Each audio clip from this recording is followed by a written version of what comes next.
Hey ladies and gentlemen, welcome back to the second part of the MeshMixer tutorial. On this one we're probably going to go over the resizing STL and mesh files. I know we went over that on the first video. This is just a different way of doing it. How to create supports, how to make things from scratch, and this cool thing I learned yesterday, well, which I thought was pretty cool, is called generate complex. I ran into that yesterday. I did a little bit of research on it. Thought it was a pretty cool thing. So let's get started. First, we're going to go and import an STL file because I'm not going to work with this stupid bunny. It just keeps giving me trouble. I don't know why, but it does. Now, I am going to apologize in advance for the imagery that you see here. For some reason, it's always grainy. I don't know why. But I'm going to go ahead and zoom in on this particular part. We're going to go over the generate complex first, okay? So what you want to do is you want to click on select.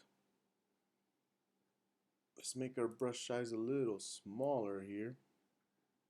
Okay, circle in a part right there. Then you're going to go to modify and you're going to click on create face group. Once you do that, it will go away. Then you go to edit right down here, and you're gonna click on the very last one on that box. It's called create complex. Once you do that, give it a second, and now you'll see that the whole I colored in is showing up right there. Now this is the tricky part. Okay, this is what we're gonna be working with, the offset distance.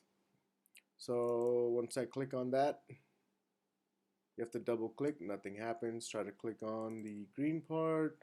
There he goes. It was lit for a second. Let's try it again. One click. Nope. Two clicks. Nothing. Nope. There it goes. It lit up. Okay. So what this is going to do, and I'll turn it to the side so you can see. Basically, you can create like a hollow effect into it, like it got hit by something, or if you're trying to make a figurine where you want to show wounds, like a bullet wound or something, you can do that. If you click on this and just keep going on the offset distance, you notice right here, this is getting deeper and deeper. That's actually going to be there in your print. So you can adjust that to how you want. So if you go all the way down, and let's say your mesh file is not as thick as this Wreck-It Ralph here, you can actually go and repeat the step and do one in the back here, paint it, and then save it, and then come back into edit and redo it. And what that's going to do is actually create a complete look through the figurine's body, or from front to back, so like an entry wound, exit wound. I don't know, I just thought that was kind of cool that you can actually do that. And again, you just adjust the size of it, of how deep you want it. So I'll make it fairly decent. So, well, I'll just go all the way. Why the hell not? Okay, so once you do that, make sure you hit the accept button. If you do not, it is not gonna save it for you. So once I do that, notice nothing's there, but you got two STL files here. This is the original Wreck-It Ralph, and that is the one with the generated complex. I'm gonna make it white so you can see it, because for some reason, like I said, I'm having trouble with this thing here, and I'm thinking it's because I'm using an Apple. I'm not too sure, but okay. So that part's done.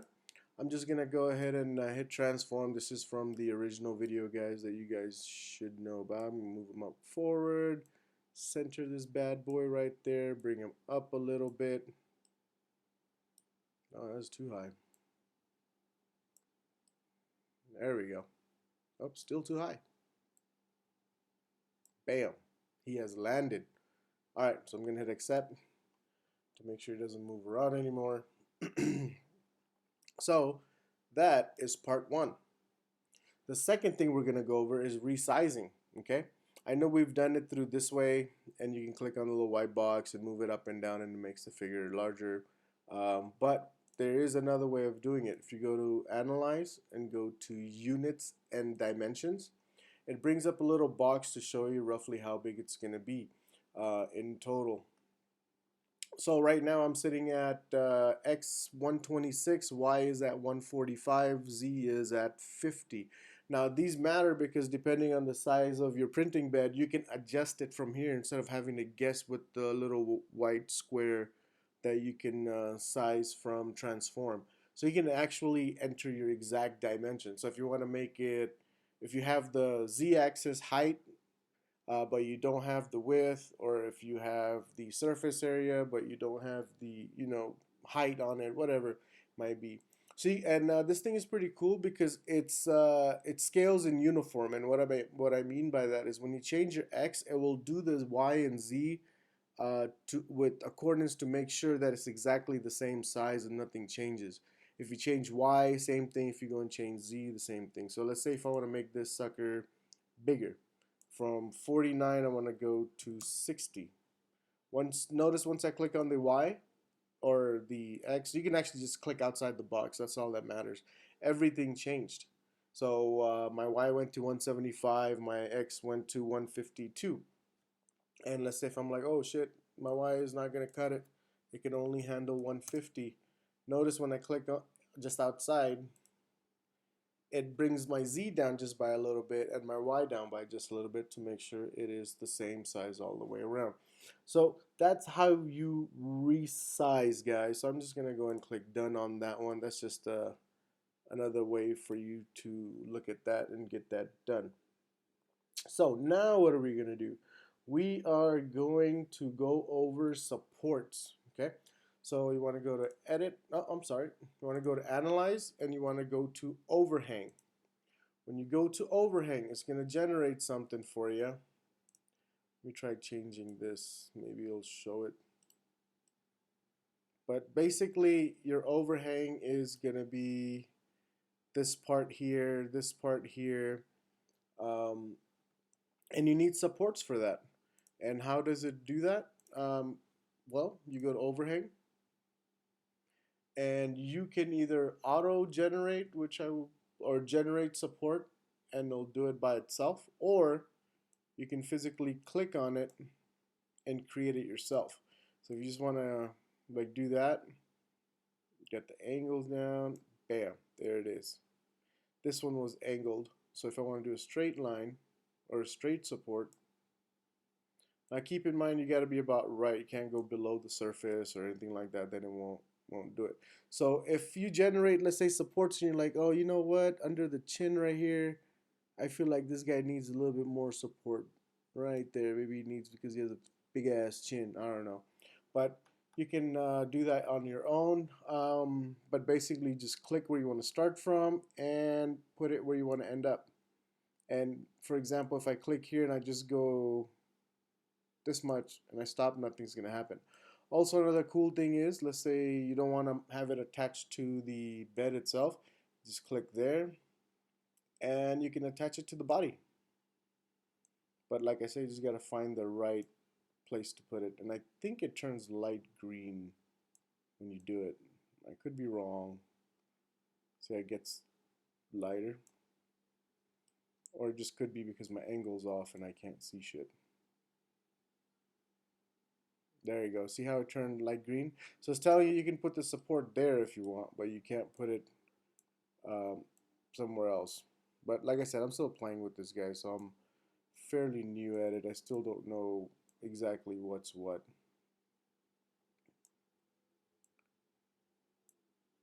No, it doesn't want to create any damn support. But anyways, you get the idea. You just click on where you want to click and scroll down. Oh, there it was. Scroll down to wherever you want it and just let go.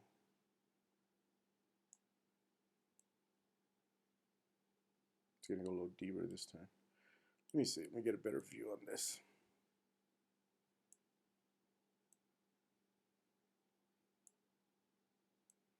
Well, I was doing it earlier and it's refusing. There it goes. Hey, I'm back, guys. Look at that.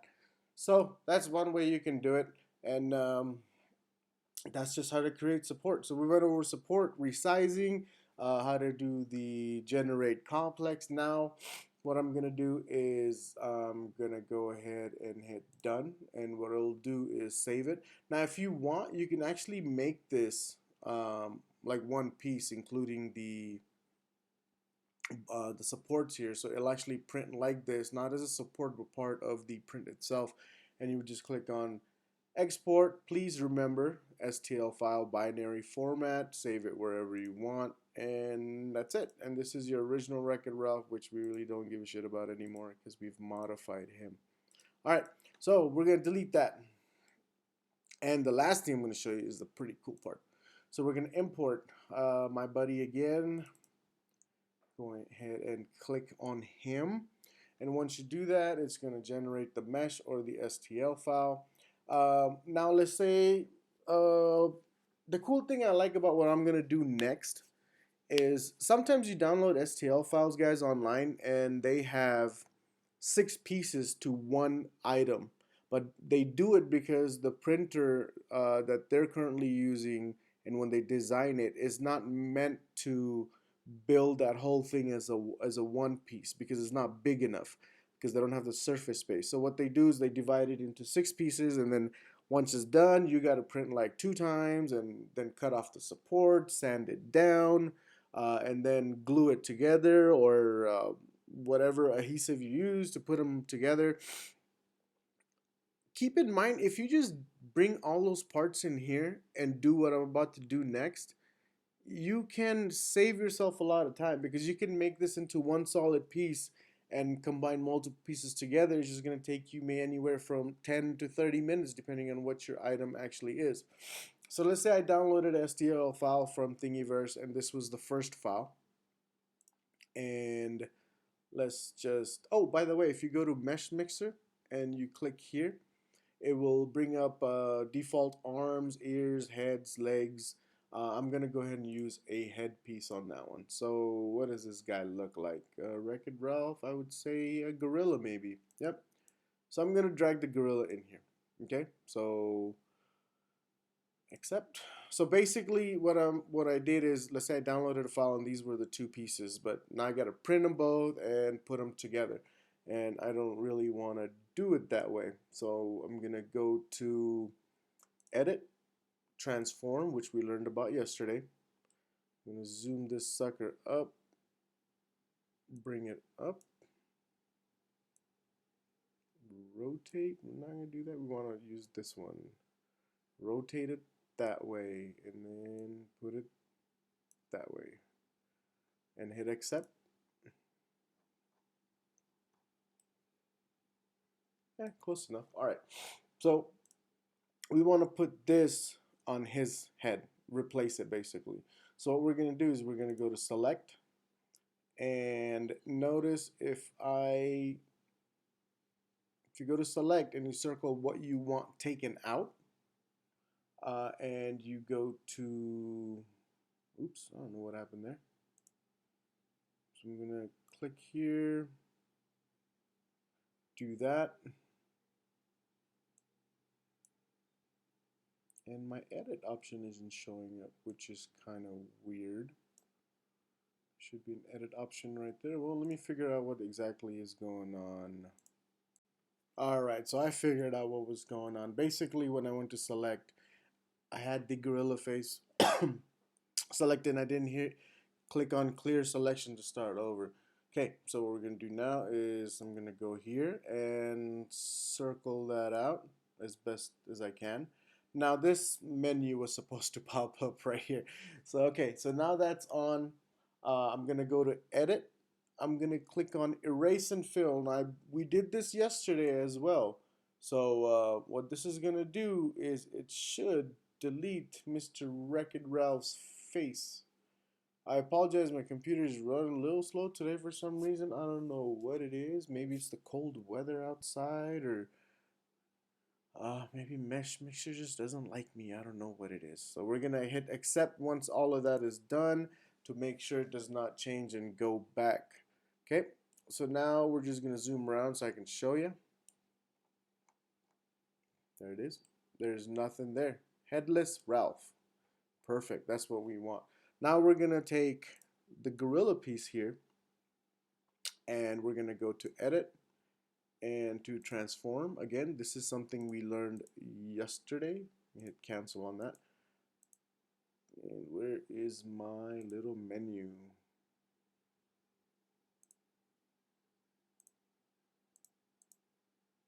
All right, edit, transform. There we go. Gonna make this a little smaller. Okay, move this sucker right up here, move it over towards his head. Turn around and make sure everything is leveled out. So I need to go a little higher. And go zoom up. Back to the front. Lower them down. Angle it right. Move it. That was fairly accurate. Now notice he's a little too forward. So move him back again. I believe now he's touching. Yep, I'm just looking around to see if I have any gaps or anything like that. But that's on there, so I think I can even make this a little higher. Look around again. Nope, got a little bit of gap right there, ladies and gentlemen. I don't know if you see it, but there is a gap there. So I'm gonna go back down. Perfect. And I'm just gonna move them back a little.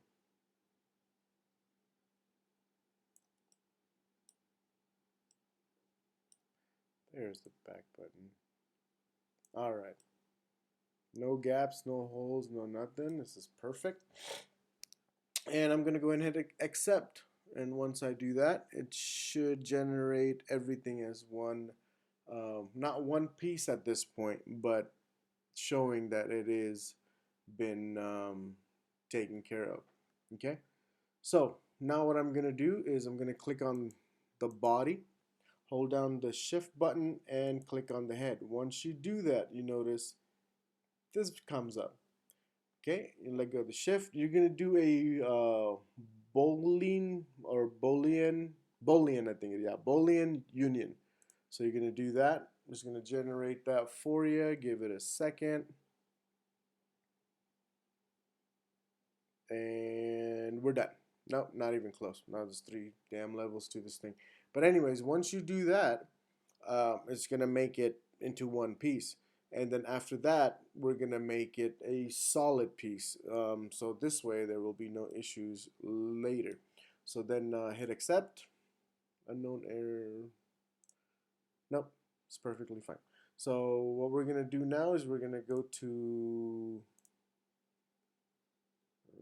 where was it? Okay, here we go. Go to edit, and we're gonna make solid. Once you click on make solid, this is now officially one piece. And how do I prove that? I'm just going to move this over here.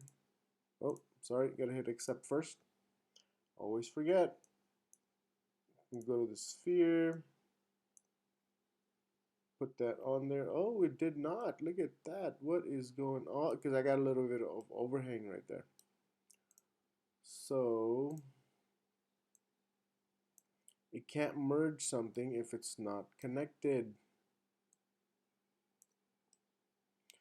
Now, just for the purposes of this video, I'm not going to go too long into it, but basically we're going to hit accept right there, and I'm going to click on the body, hold shift down, click up there, do a union, and this time there's no errors. Perfect.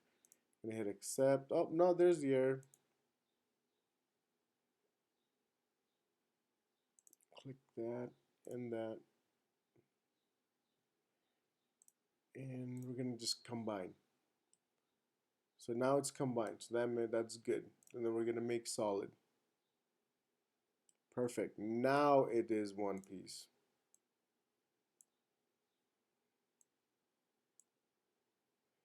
And I did not hit accept. So most of the time, guys, these little things, see, all highlighted as one beautiful step. And so that's that. That's how you generate it. If you have another piece that you would like to add on here, you just go to import, don't replace, and let's put the horns on this one. So the horns come down here.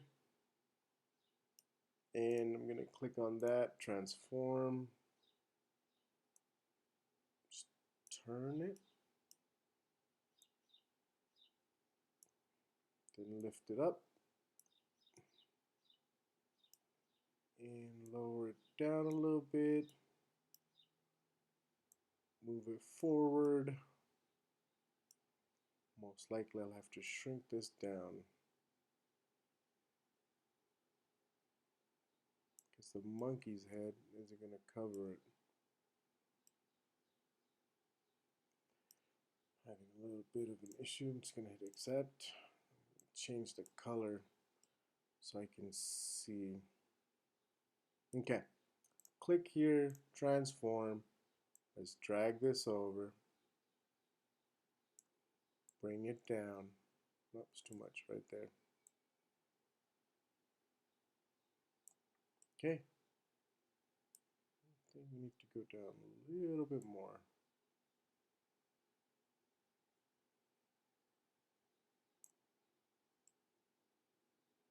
There we go, perfect. And again, I'm just going to hit accept, and I'm going to make solid. It's going to generate it.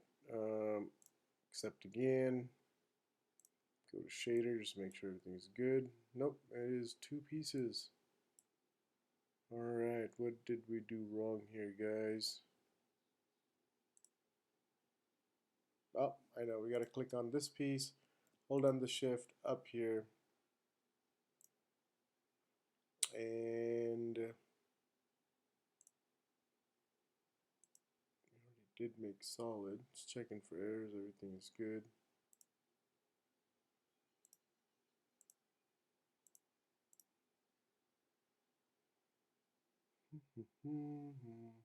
Let's see, what did we not do?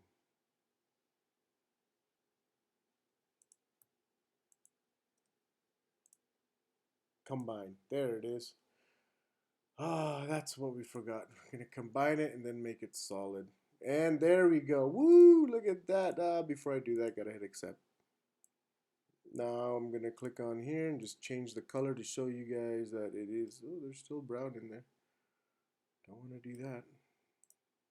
There we go.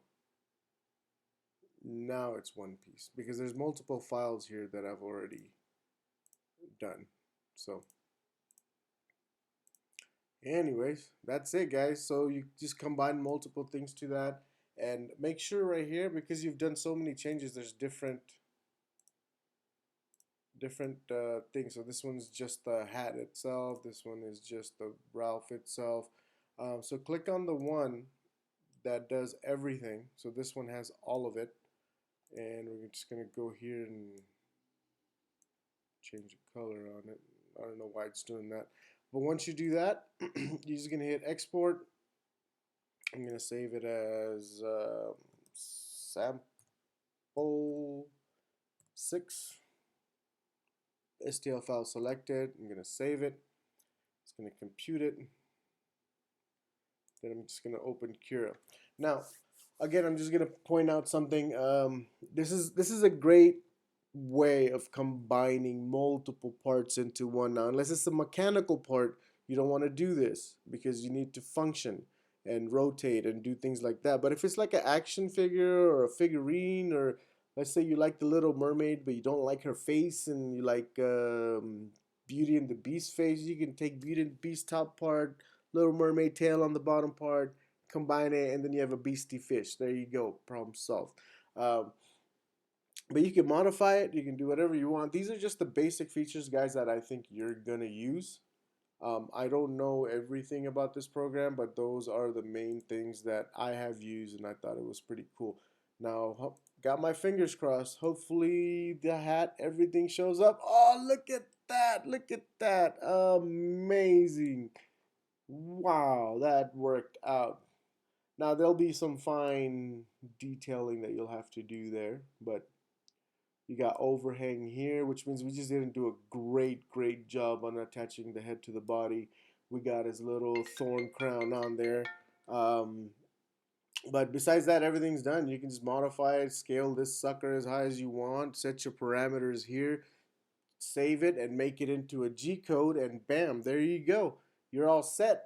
I hope this helped you guys out. It's a little longer than I thought again, and I do apologize about that. Um, but there you go, guys. If you have any questions or comments or concerns, leave it at the bottom. Like I said, I'm still new at this program especially. I'll try to find the answers for you. Um, and again, I make these videos from my point of view, from beginner's point of view, that I couldn't find online. When I went, people had MeshMixer, but they just skimmed through everything like I knew what I was doing, and I had no idea. So there you go. You're all set. Enjoy. Happy printing. If you like this video, give us a like and subscribe to our channel. Bye!